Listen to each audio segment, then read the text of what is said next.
Lyons. Welcome to this week's Good Work Show. We have a good one for you. Hope you're feeling well. Yeah. Or I know, it's the if you are not feeling well, or just self-imposed 2 weeks to yourself, there is a backlog of Good Work shows you can listen to. That is correct, yes. So that when you reemerge, you can know all of the places you can go volunteer and support. So I was just listening to an interview on another station, but I was listening to an interview, and the guy was talking about, I caught the tail end, so You don't know what he was talking about. I think it was about. Let's hope. Yeah, I think it was about brands that were going to be winning at this point. And he was talking about entertainment and news and but he said Netflix and like the streaming services, their stock prices are up because they're suspecting that people are going to be at home and they're going to be doing something. What they had trended down on was like theme parks and amusement parks because the people aren't going to be going. However, it's a great time to go. It is. That's what somebody was telling my sister that because my nephews are supposed to be trying to go to Disney for their birthday. She was like, but they're not slowing down at Disney. That was the word. It was like Disneyland is still wide open. That's interesting. Yeah. I mean, I think time will tell. But there was really funny. I saw this tweet and it said, hey, I see the flight. This person lives in New York. They're like, hey, looking at these plane tickets, anybody want to go to Puerto Rico for lunch? Yes. You can pretty much go anywhere right now. Screenshot the ticket and he's like, no, but seriously, the flights are cheaper than brunch. The flights to Hawaii were like $100-some. The question though is, can you? Anybody want to go? Anybody want to go? I mean, but the thing about it is, if you come back, can you afford that extra 2 weeks to be? I mean, I feel like I want somebody to tell me to stay home for 2 weeks and not be ill, but just. Well, they say this is what introverts have been training for their whole lives. Yeah. Like just the ability to be like, so stay home, don't touch anybody, don't talk to anybody, be by myself, eat peanut butter and jelly and watch Netflix. Done. Yeah. I'm like, okay, I can do that without, don't but want I still want to go to the gym. So I would have to be like, can I just get a gym pass? I could do everything else in the house. I don't like to work out in my house as much. I will do it, but I can't do it as well as I do in the gym. I did see somebody, they were reporting from Italy, and that was their actual complaint, apparently. So they have a job, but their side job is fitness model. Yeah. I was like, okay. And that was his biggest complaint. Well, if that's his side job, yes, he needs to work out. So he was struggling with the idea of not being able to go to the gym. Yeah. So, everybody's got their thing. I don't know what I would. Well, I made sure to stock up that I had coffee. Yeah, because you couldn't. And and I need to stop on the way home and get tea. Yeah, that's a good one. Okay, but I have questions about quarantine. So yes, I don't know any answers. Okay. I have no answers. But we can make order Postmates and like Grubhub on quarantine. Can you order food to your house? If there's going to be someone who's going to risk going to a house. I know, but how are they going to know? Like, say you were on Well, the question is, yes, I'm sure you can do it, but the question is if things get really bad. No, it's not illegal. Oh. But like if things get bad, I don't know are people going to be unwilling to do those things? So that's why they're like, should you have your stuff? Because, there may be some Uber Eats people that are going to be willing to take the risk, but if they don't want to, then there's going to be a shortage. Those people are going to need to work. Like, I feel like some people are still going to have I feel like the delivery people are going to, because everybody's not going to have. No, and you kind of want to be able to support people to be able to keep working. So that would be so you ideal. can, but like say if the government said you had to be on quarantine, can you order, do they watch your house? I don't think so. I don't think we have the capacity to have people sitting outside your house. I just want to know what the rules are in case it comes up. I'm asking for a friend. Don't be patient. Like, what is it? Like patient zero. Don't be that person. It's like, we told her to stay home, and then she started ordering Uber and Postmates. And then I'm the one who started all the stuff. And then that person has to make 5 other deliveries, and then it all traces back to there's this little house. So what exactly I just want to know the parameters. Can you go outside and like jog on quarantine? I don't think you're supposed to expose yourself to other people. But what if it's outside on your street? Like you're not. it's out in the open air. I think the idea is that you're not supposed to expose yourself to other people. I know, I get that part, but what if if you want to go jogging, I mean, there's that, and you want to run around your neighborhood. I don't know, but I guess don't do that. And we need to ask someone. I just want to know. I got to know all in case it happens. I need to know all the. I'll just ask what you're not supposed to do is what the one guy did. Did you see the person who was on quarantine and then, well, actually the government can look at you because there's a story. There's a guy, he was on quarantine. He decided though that he did not want his daughter to miss a school dance. So he's like, well, I'm just going to take you. And the government was like, that's great. If you leave your house again, we're going to put you under house arrest. Oh. So there's some leeway, but not much. Leeway, yeah. House arrest only goes so far, too, because once you pass that threshold, that's it. I don't think that you want to end up with an anklet for. Right. So I think let's try to follow the rules and wash our hands. Well, we don't know what the rules. Oh, the other rules. The other rules to not make it possible. To not make it possible. We're going to wash our hands and not do what I just did, which was touch my face. And that is the hardest thing because I feel like as soon as you can't do it, it's like, why does my nose itch? Yeah, my eyelashes are itching. Yeah, yesterday I had my glasses on and my eyelashes were hitting my glasses. And I'm like, oh my God, I want to scratch my eyes so bad. But then somebody sneezed in the room and I'm like, can't touch. Yeah. All of the limitations. But we are here. And if you are, at home and you're looking for some things to do or be interested about or learn about, we're here to provide that information to you. So you can, I guess Elaine's not allowed to have her tea, so there's that. Yeah. Sorry. I'm pretty sure I just drank mine. I mean, I'm pretty sure that just happened. Oh, it was in the way. And that's over with. Yeah. Okay, great. Okay, so anyway, so rules. Yes, sticking to rules. Yes. So the wash your hands thing is a big one. What's your song? I just been using no scrubs because I feel like scrub and scrubs just kind of goes together. So I've been using that. Mine has been Raspberry Beret by Prince. Yeah. I do feel the need now to change it up because I can't get it out of my head, but I do like the song. So it's not bothering me yet. I assume at some point it will bother me. But that list of songs, that was probably the most useful. Yeah, it was. It was a really good tip. That was the good tip. So some of the other ones were Jolene, Dolly Parton, and Love on Top, and Beyonce. Outkast. Was it Sorry Miss Jackson? Yep. There was there wasn't any 2 Chainz, by the way, Dale. Sorry. There was no. Yeah, I don't recall. But I feel like you can make any song. You just got to go to the right section of the song. The chorus. Chorus. Lizzo, Truth Hurts was an option. There was that first one you sent. That's the one I'm thinking about. It wasn't all the Atlanta-based ones, but it definitely had Lizzo. Had Karma Chameleon by Culture Club. On there, so a little something for everybody. Yeah, mix it up. If you're tired of the ABCs, go ahead and use that. And Happy Birthday is one too. Yeah, but you could sing that repeatedly. I feel like, but you have to know how long to wash your hands. So that's what helps. Yeah. So anyway, all that to say, we actually are here to talk about nonprofits in Atlanta. That is true. Yes. And the nonprofits are still going strong. We are. Because a lot of folks, and this is when you start seeing the importance of nonprofits. Yes. So we've had the food bank on a while ago. Yeah.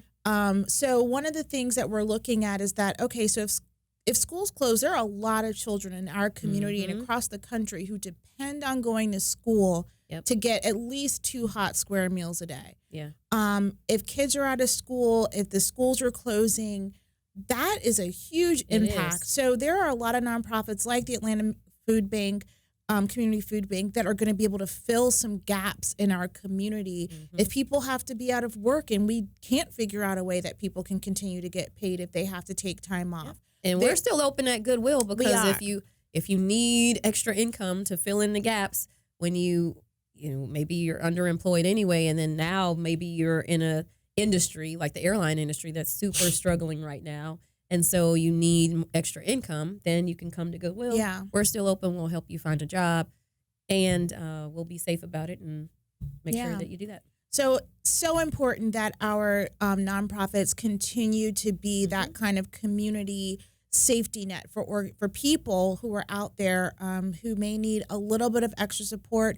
every day, or especially there's going to be some folks that are going to realize maybe how close to the edge we may be living when the unexpected happens. So we're happy to continue to shed that light. So today we've got two great organizations that are working with kids. So the first one is Scholarship America. So Andrea Smith is going to come on and talk to us about that. And it's around the time that, actually, we're probably at the tail end of the time where students are getting their acceptance letters for college, so they're ready to go.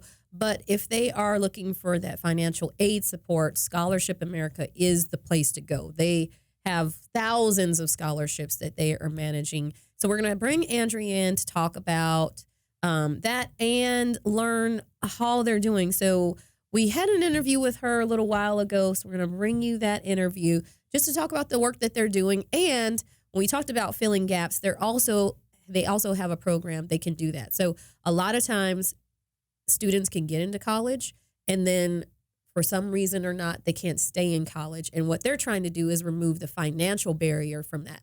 So if it is a financial barrier that is preventing them from finishing college, that's where Scholarship America can help. And so and we're not talking big things. We're talking small things. I got a flat tire. Brakes on your car. Maybe you don't have enough for books or lab fees or whatever. Yes, absolutely. So she's going to come and talk about that. And then we have Keith Crawford from the Young Executives who's going to come on and talk about the work they're doing with youth right here in our Metro Atlanta area. So it should be a good show. Yeah, great show. There's a lot of content here. Like we said, you can always visit us on YouTube and on any place that you get your podcast to listen to some back episodes, see what you might have missed. But binge watch and listen. Yeah. So is binge listen a thing? Sure. Absolutely. Oh, is it called binge listen? Oh. Okay. So I do that. Binge listen. Binge listen. It's hard to say. It's not the easiest. So we'll be back. You're listening to The Good Work Show. To learn more about the show and how your company can tell their story, like us on Facebook and follow us on Twitter @Good Work Show. Audience, welcome back to The Good Work Show. We've got Andrea Smith with us here, and she is the Vice President of Development for Scholarship America. Welcome back to the show. Thank you for having me. With a different hat. Yes, different hat. Yeah, last time we were talking about Junior League, which is also a great organization, by the way. Check that out, too. But Scholarship America, so tell us all about that, because if people aren't aware of what Scholarship America does, we should definitely inform them about that and the mission of the organization. Absolutely. Yeah. So we are a national not-for-profit organization, and we are the largest scholarship organization in the nation. Wow. And we help students by getting them to college. We also help them with advocating for them, in addition, just making sure that they are successful in their college career. And you got to be busy right now, because this is the time frame where everybody is getting their acceptance letters. And yes, and they need to be, if they haven't already applied, because like the FAFSAs usually do like the first, after the first of the year when taxes come. I remember all of that. So this is this is the time where things need to be getting in. So you guys are super busy right now, huh? Yes, we are super busy. And we work with about 1,000 partners. Wow. And those could be corporate foundations, family foundations, philanthropic individuals, and we're managing their scholarship program. So right now is very busy for our team, because those applications are out and students are filling them out and getting them back in. And our scholarships that we give out range from $500 scholarships to full complete tuition for college. Nice. Wow. Nice. Yeah. Let's talk a little bit about the need. So there has been multiple conversations in the universe right now about the cost of higher education. So can you share just a little bit about, because I was very blessed because I did have a scholarship to go to college. My college education was paid for. So, well, part of it. The other part I still pay $155 every month. And I'm like, I will always One day you'll pay it off. I will. But for $150, I'm very lucky at when I was able to consolidate my loans and do what I did, because, whatever. I know other people are dealing with much bigger issues than that. So talk to us a little bit about some of the things that people may be able to get around or not have to deal with if they were to work with you at Scholarship America. Absolutely. So we have about 1,400 scholarship programs. So students can go to our website, as can parents. We have information for both students and parents on how to search for and fill out scholarship applications. We have many scholarships that they can search and fill out as well. But it truly is starting early and educating yourself, asking questions. It can be a complicated process. Yeah. And we are a resource for those parents and students, and being able to reach out to us and utilize the information that we have on our website is very important. Yeah. And I'm sure I was very lucky to have a very good guidance counselor. Well, in a lot of cases, they're overstressed if you have a counselor at school. Right. Yeah. Yes. So, absolutely. Yeah. So I know some schools are doing having really innovative ways that they're doing that, but I mean, usually probably a couple hundred kids to one. Yeah, it is. Yeah. It's true. It's I just made myself a nuisance. Yeah. Well, you advocated for yourself. I did. Right. That's what I did. Yes. That's what we'll call it. Yes. And that's, a lot of students don't know how to do that. And then being able to learn to advocate for themselves, having their parents advocate for them, not just to get into school, but once you're there. That's right. Yeah. Yeah. So talk to us about that part, because that is also sort of what the organization does, not just the scholarship part, which is super important. And that's why you have all of these programs and you're busy. But then you have a number of resources for students who are starting college, who find themselves in one place or another and they still need that help. So tell us about that, because I think that's very unique and interesting part about what Scholarship America does. Yes. Yeah. So we have a policy and advocacy office in DC where we are working to help advocate for change at a federal level, because it's not just the dollars that they need to go to school. I mean, as you mentioned earlier, tuition continues to get higher and higher, and we need to be advocating for those students. And it's also being able with scholarships to provide what we like to call wraparound services. So it's not just the dollars that the students need. They may need, some emergency aid, financial aid. There is, an accident or something happens with an emergency pops up. You have to get your car fixed. You need to pay your rent, and you have to decide whether I'm going to get the car fixed so I can go to school and go to my job, or I'm going to pay my tuition. So we have emergency grants that we're able to provide students, and those are averaging about $500 to $600. And one of the major reasons that students drop out of school is for financial reasons. So if we're able to help with those instances, then that can help keep them in school. And it's not huge, like you said, it's not huge things. It's like, well, I got to go to work this semester, so then I'm not going to go to school. I'll go work, and then do you go back and that kind of stuff. It's those unforeseen circumstances that happen to us every day that, you hope you've been able to save for that, but students aren't able to do that. And if we can help them out with that $500 or $600 grant, then that's important. That can be the make or break to help them stay in school. Yeah. And I think that's an important selling piece for what you do in terms of development and getting the family foundations and maybe even individual giving, but to be able to tell the story of, hey, this is a person who worked really hard to get into college, and they may or may not have gotten scholarships, and maybe they did, but now they have a medical emergency. They had to go to the emergency room and they're okay, but then they're trying to decide, can I really go back to school? Can I actually be in school or not? And everybody knows you stop going to school. It's so much harder to go back. It is. Yes. And then go back. So to keep them going and keep them in there, and it just has to be crushing for somebody who worked really hard to get there and then have a $200-$300 setback and have to step back from it.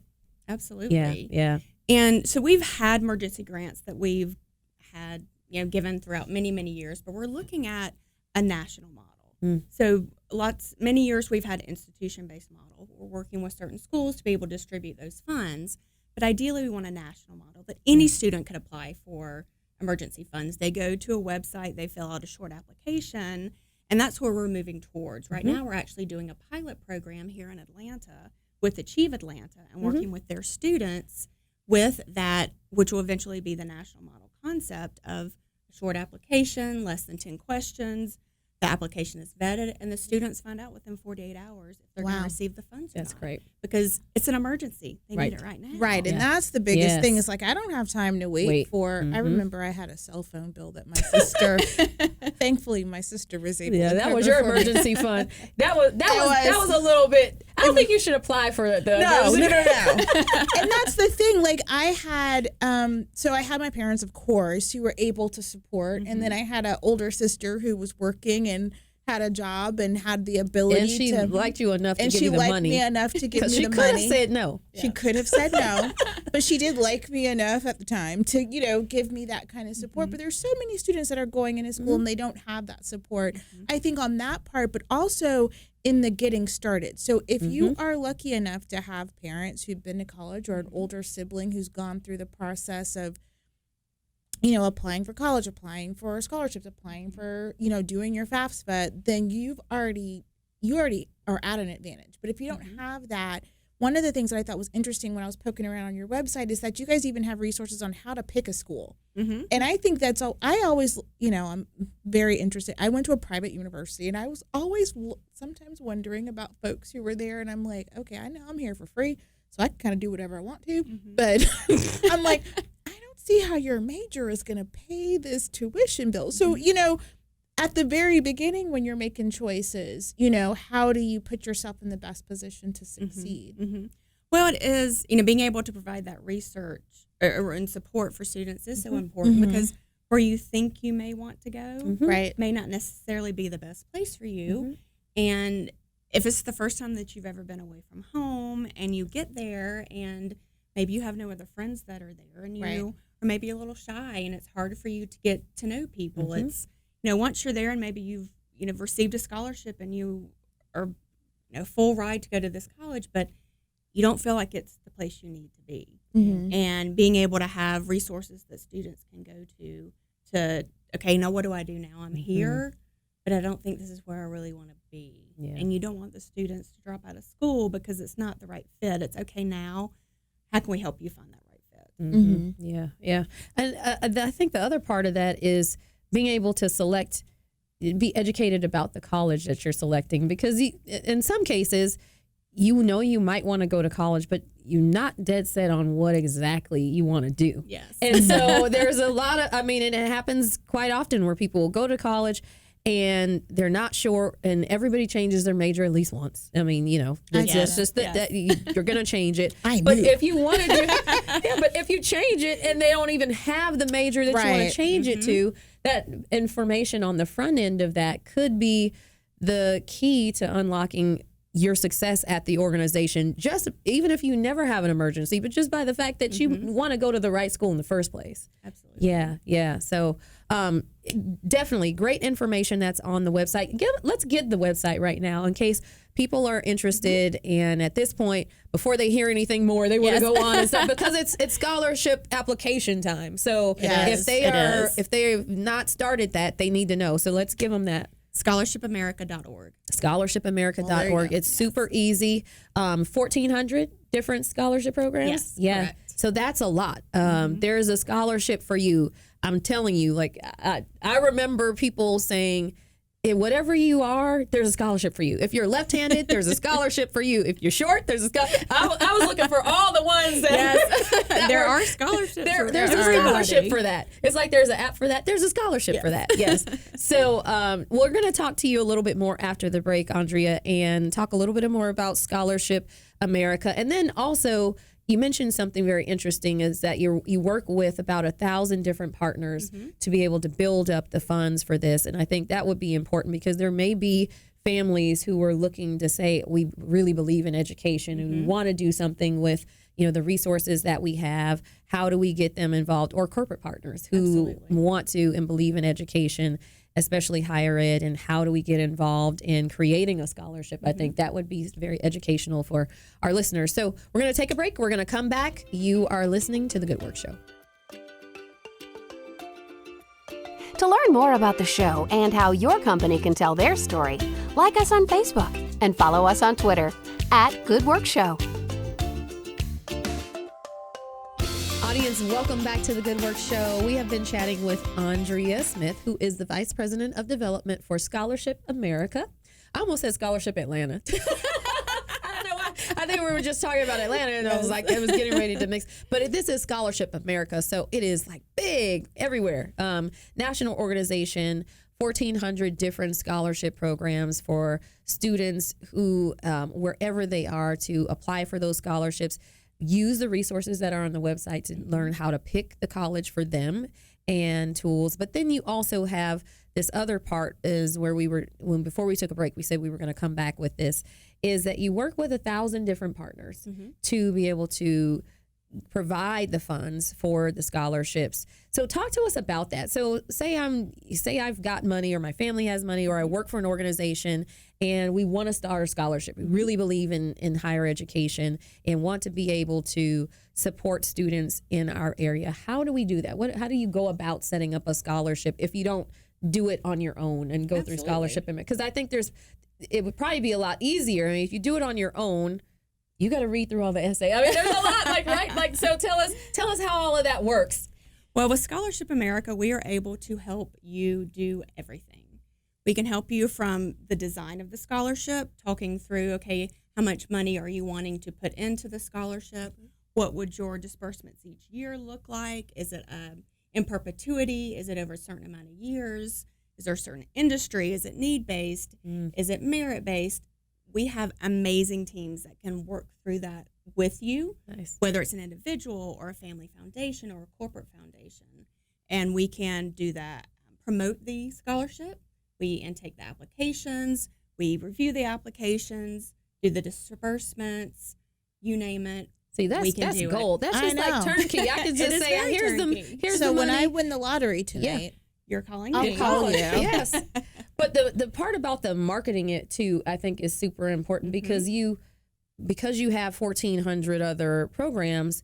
If I wanted to create that last one, you already have a pipeline of here's where I get the information on it. And I think a lot of times, from what I remember when I was applying for scholarships, and even when my daughter was, is that there are so many scholarships out there, but you don't know where they are. Yes. And so when companies or families have them, they get very few applications. And of course, your counselors will say, those are the ones you got to go find because you don't have that much competition. But then you have to go find and hunt them. And for somebody who wants to give the money away, you've got money, but it's hard to give it away. Absolutely. Yeah. And we promote the scholarship programs through all of our social media channels as well as on our website. And, I mean, we work with Wells Fargo for their veterans program, James Beard Foundation for, kids that want to go to culinary school. You name it, we have the type of scholarship. And it truly is getting the word out there because especially if it's a small kind of niche market, you really got to hunt for it. Yeah. So we work individually with each partner on how best to market their scholarships. Because, again, if it is like a niche market, yes, we do promote on social media, but how do we target even more, specifically for that area that the students looking to go into? That's fantastic. Soup to nuts. Yes, that's we can great. do all of that. Yeah. So, is there like a threshold for how much somebody would have to give to be able to set this up, or what is that? What is it? That's a great question, and it really depends on what you're wanting to do, how much you're wanting to give. We typically say nothing less than $25,000, but again, it's how much do you want to give, for how long, to how many students. We can also have the funds and invest the funds for you. So if you want to put all of the funds with our organization, then we can do that as well. And we work through what your threshold is, how much you want to give each year, to how many students, and then we can do the math for you, so to speak. And does it have to be an ongoing thing, or can it be like a one-off? So like if I had a windfall and I said, well, I want to give one scholarship, full tuition scholarship to one student this one time. Is that something that somebody could work with you as well? Absolutely. Okay. We don't do that as much as kind of the ongoing, but absolutely we can do that. And we do have some estate gifts that are given to us, and they're very specific in their estate planning, how they want those dollars dispersed. And sometimes we work with them beforehand. Sometimes we haven't. So once we get that information, then we have to work with the family to make sure that those dollars are put to where they intended them to go. And many times it could be, okay, this is X amount of dollars, and once that's spent down, then that's it. Got it. Yeah. So you also are doing something for individuals who are already working out in the world, and they are working somewhere where they have tuition assistance at their company. So tell us about that, because super important. I also feel like that's one of those benefits that not a lot of people take full advantage of when they're out there working.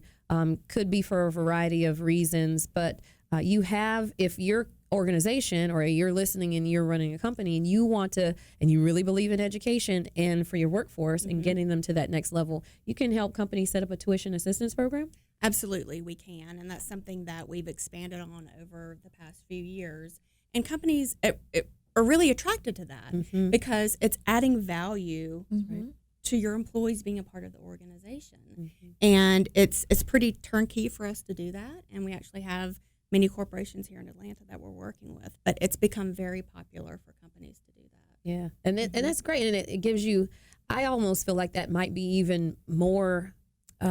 It might be a better way to go because you have the third party who is sort of doing that. Absolutely. So you take that element of favoritism, or I'd love for you to go to this school versus this school, all of it out of that equation, and really Elaine get to focus all on of us to go to UGA. So, go dogs. I might let people go to other places, but UGA, I mean, look at Andrea, she's got the red and black dots. But anyway, yes, but I think that helps it. It helps it feel a little bit better and takes all the pressure off, I think. Absolutely. Yeah. For us to be able to do that for corporations, it truly does take that pressure off. Yeah. And you don't feel like you have to show favoritism to your employees. It's important. Fantastic. That's awesome. So talk to us a little bit about some of the outcomes, or if you have any stories or anything that you'd like to share with some folks that you've helped that have been able to, this might sound cheesy, make their dreams come true because they've been able to get support from your organization. Absolutely. And there's one that comes to mind. Her name is Charlene Hinton. And so while we manage many, many scholarships, we did not have one that was just Scholarship Americas until about 7 years ago. So we developed a scholarship called the Dream Award. And it's for students that they demonstrate they've overcome obstacles. They have to have completed 1 year of college. And the reason we did that is there are many scholarships that may run out after your first year of college. So Charlene was a part of our first cohort of students. And I'm getting chills just thinking about her story. And she had been homeless multiple times, just kind of throughout her high school and into her college career. And she heard about the Dream Award. And she was able to apply for the Dream Award, get the Dream Award so she could stay in school and finish. Charlene joined our board of directors not long after she graduated. And she moved out to San Francisco and was working for Ernst & Young. And then took a sabbatical and moved to France to teach English as a second language. Wow. And she's taken a step back from the board because she decided to stay in France and continue on with her teaching. But because of Scholarship America, Charlene was able to stay in school and to finish college through this because of the Dream Award. And she tells her story to many people, to many audiences, and then to be able to be a part of our board of directors. And one of the reasons we wanted her to be a part of the board of directors is to be a voice for students.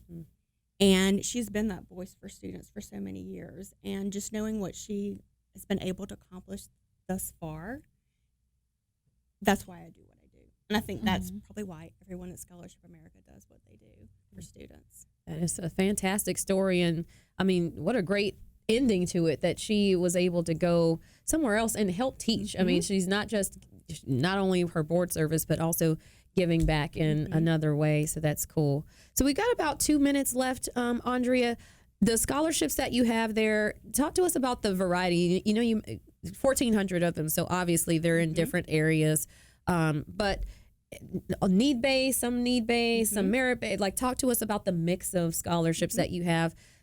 Because out of 1,400, I'm assuming there's a lot of variety in that. There's a lot of variety, and it can be need-based, it can be merit-based, be industry-based. We have some Children of Employees scholarships with the specific corporations that we work with.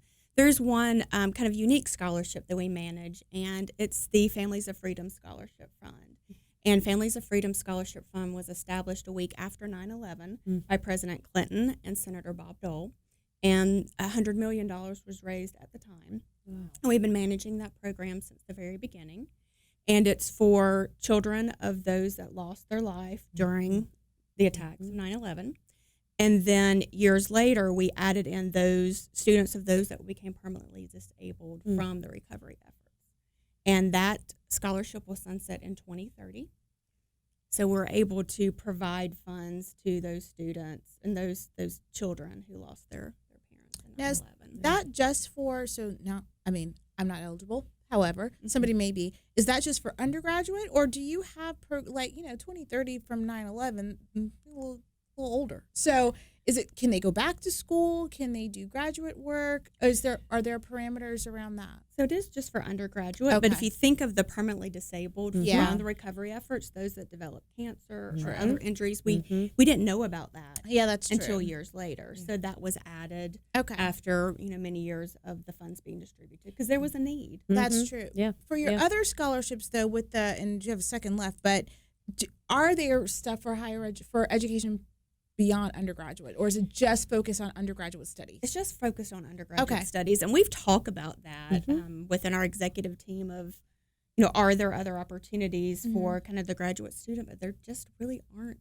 a lot out there. I think that could definitely change. Right now, it's mainly for 2-year, 4-year, and technical. Cool. All right. 2-year, 4-year, and technical. That is fantastic. Good to know. We have a great technical college system in Georgia, TCSG, so definitely. Well, thank you so much for coming on and talking to us about Scholarship America. Everybody, if you know young people or even older adults who are going back to school, it is time to get those scholarships in. It is time to do it. Scholarshipamerica.org. Go on the website. Lots of resources there. Thank you so much for coming on the show. Thank you so much for having me. Absolutely.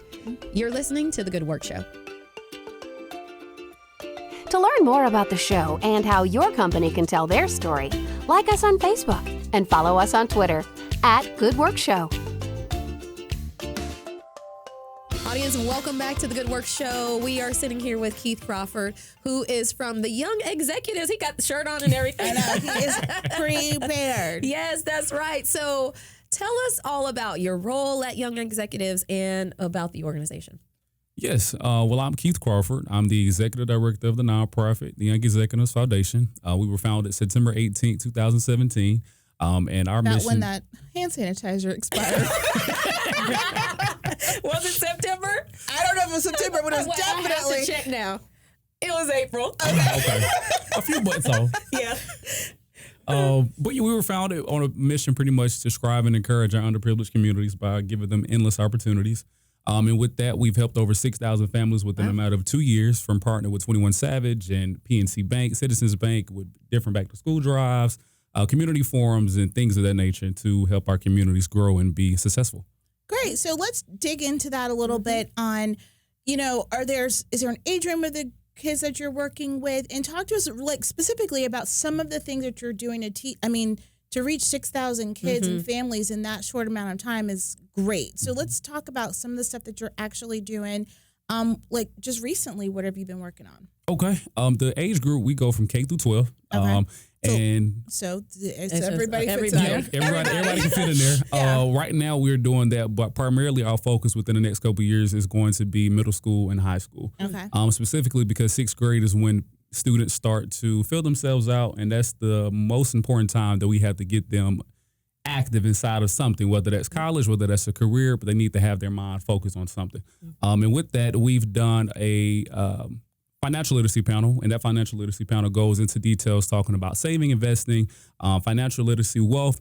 And I've seen in underprivileged communities, we do not have that as a open forum or open dialogue. Yes. Yeah. And we need that. And that was one of the things that me and my team wanted to provide for our communities, was a safe place where you can come and actually learn about money, learn how to make your money make money. So, because that's good for kids and adults. Grown people. Yeah. So the parents should have been in the room. Were they? They were. Yes, They were. Yes. And that one was more so geared towards our young professionals. So that was great. around like the high school age, people about to go to college. Because you never know. I was a broke college student when I went to University of West Georgia, and I had to figure out how I was going to make some food. I think most people are broke college students. Yes, I think everybody was. Yeah. Those things go together. You don't really know how broke you are until later. You're like, man, I was broke. Yeah. Yes. You were. Yeah. You made some things really shake. broke. For sure. Yeah. Yes. Yeah. Make it stretch. That's really great. So, what else? Yeah. On top of that, we also do career and job expos as well. So the first year we did it was with Build Yourself Up Academy. It's a nonprofit that we partner with. And with them, we did it with McDonald's, Subway, City of Atlanta, APS, and a few other nonprofits and big Fortune 500 companies, where students were able to come get an internship and or a job for the summer. And we know, being from Atlanta, it can be a little hard sometimes in underprivileged communities to get money and get stuff just for their youth. And that was just a safe place for them to come and meet some people, grow their network, because your network is your net worth. And that's what I teach them all the time, is who you know, sometimes more so than what you know. Yeah. And, when they understand that, they've been able to kind of use that to their advantage and, go into rooms and walk in with their head high and feel confident to, meet whoever they need to meet in order to make that job. Cool. So, Keith, how did you get connected with the Young Executive? Were you founder? Yes, I'm the founder. So tell us about how you started. Obviously, broke college student. Maybe that had something to do with it. But really, what was the impetus for you starting this organization, and how did you grow it to where it is today? Yes. So I was from Atlanta, like I said, and I've seen people have dreams and aspirations that fail that did not become a reality. And me being from Atlanta, I wanted to be a strong advocate for our youth, and they are our future. So with that, I had a strong support system, being a part of Maynard Jackson Youth Foundation, former mayor of Atlanta, and as well as Carver Early College High School, which I was able to go to college at 16 and was able to matriculate 24 credits before graduating high school and transferred that to West Georgia. So it just made me feel dumb. Yeah. Thought I was doing something. No, but you weren't doing anything. Nope. You didn't graduate at 16. Nope. And it was just those things that I wanted to make sure that our youth had. A lot of people don't have strong support systems for every reason. And to give them something to live by, some morals, some more just characters, and those key principles that we talk about, which are financial literacy, career development, college readiness, community service, and health and wellness, those are things that we have to provide for ourselves and our youth. And being on the south side of Atlanta, Georgia, you don't see that all the time. And we wanted to just give them those opportunities that they can be successful, and for them to be able to have a dream that they were given and show them that this can be reality for a sense. So that was the reason why. That's fantastic. And it's so important. We've talked to a number of organizations on here where we talk about the idea of modeling and modeling not good behavior. That's not the right thing, but just showing people what they could do. And that can become a reality. Because so many times people, like you said, you don't see it. So you don't know that, and you don't see it for yourself, and you don't see people who look like you or come from your part of the community is like, oh, well, that's great for that person over there. But believing that you could do something for yourself is so important, to see somebody else showing you how to do it. Yeah. So are there opportunities for the community to support the work that you're doing? Yes. Seems like it from the look on your face. That is like, yes. Absolutely. I was waiting for you to ask me that. Yeah. So tell us how we can support, or our listeners can support the work that you're doing.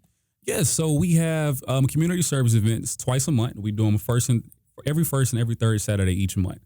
And with that just shows that our mission is being active and being in the underprivileged communities, giving back.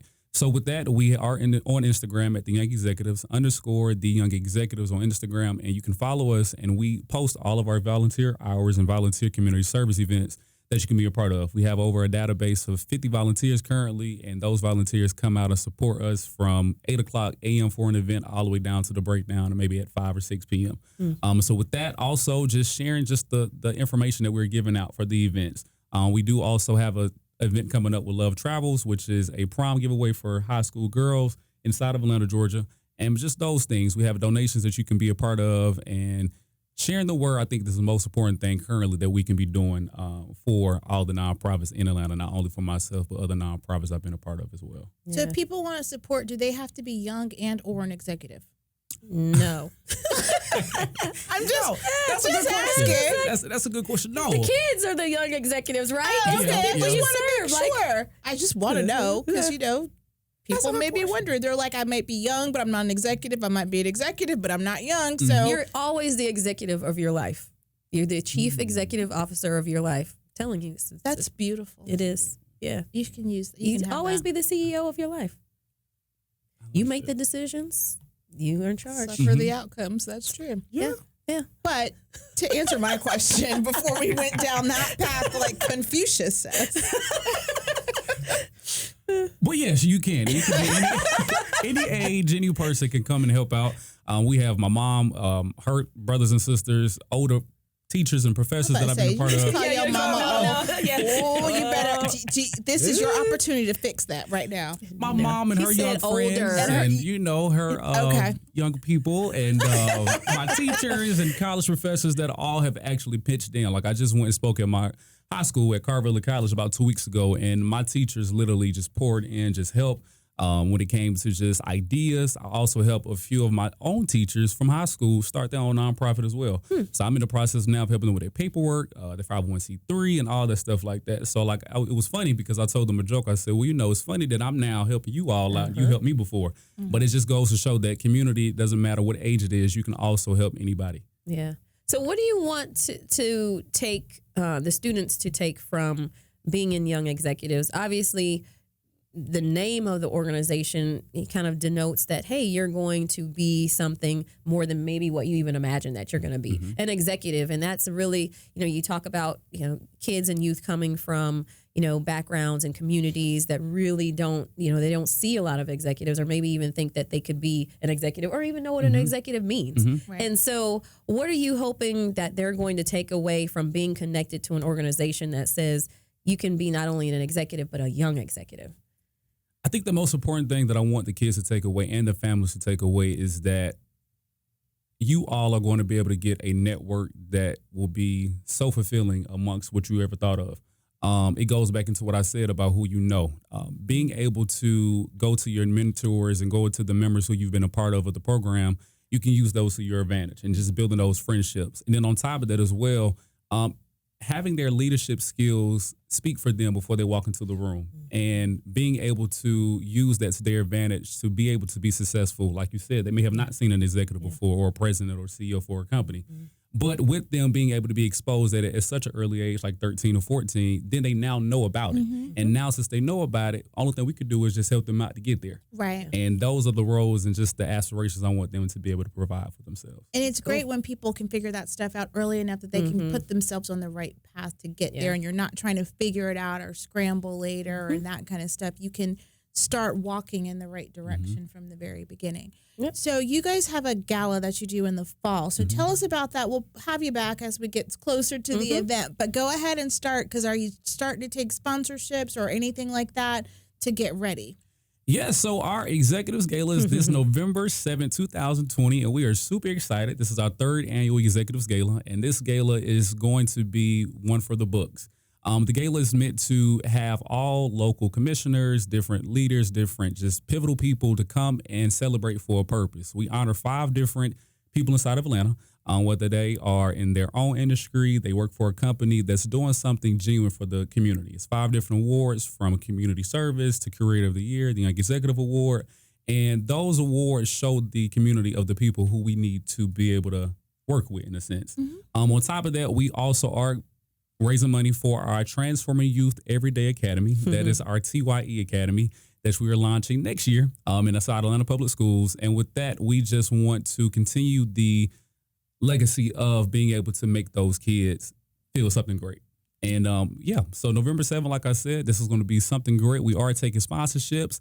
Contact us at info@theyoungexecs.org, and we will let you know exactly how you can help. All right. Fantastic. Well, good. Well, thank you for coming by the Good Work Show, Keith. We appreciate you coming by and the work that you're doing for the young executives and for the young executives. That will be the future of our city. So you are listening to the Good Work Show. To learn more about the show and how your company can tell their story, like us on Facebook and follow us on Twitter @Good Work Show.